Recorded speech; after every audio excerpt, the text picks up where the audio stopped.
Europe's Committee of the Regions held its 96th plenary session in Brussels on July 18 and 19, with the debt crisis weighing heavily on deliberations. The 344-member committee sought to remind the EU of the need to involve regional and local authorities in key decision-making processes and policies.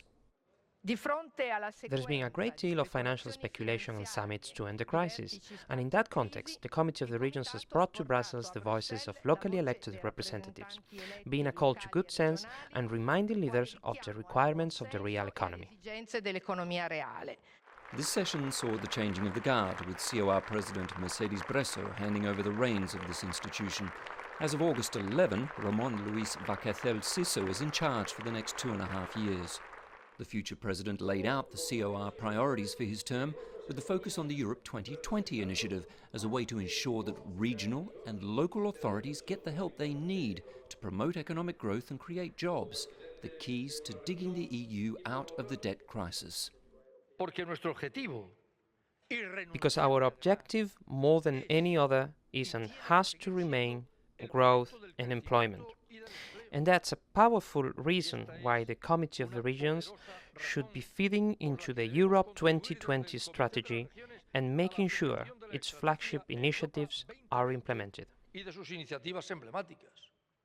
A highlight of the plenary was the debate with the President of the European Investment Bank, Werner.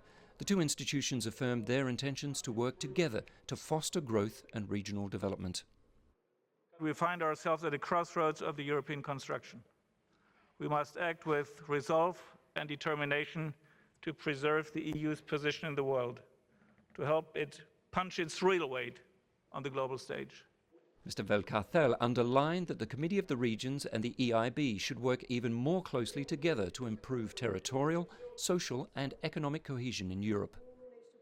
Here at the Committee of the Regions, we can help the regions and cities to identify financial loopholes.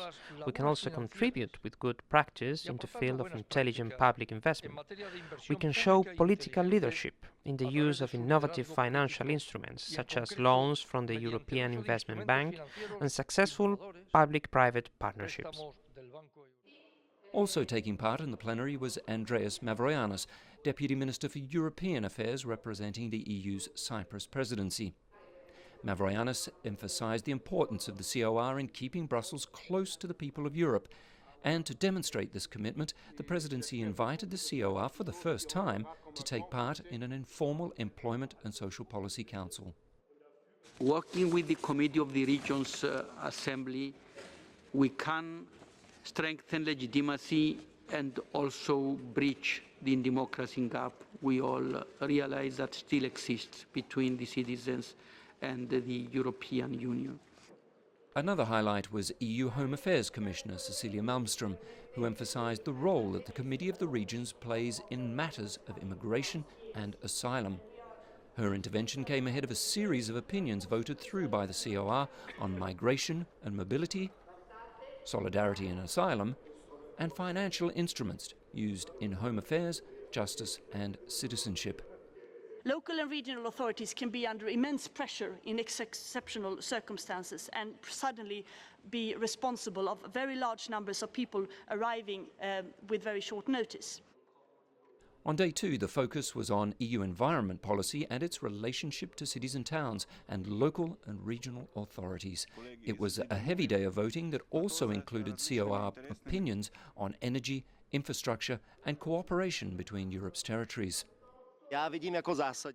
European territorial cooperation is a tool for connecting Europe, a tool for transferring experience to connect people.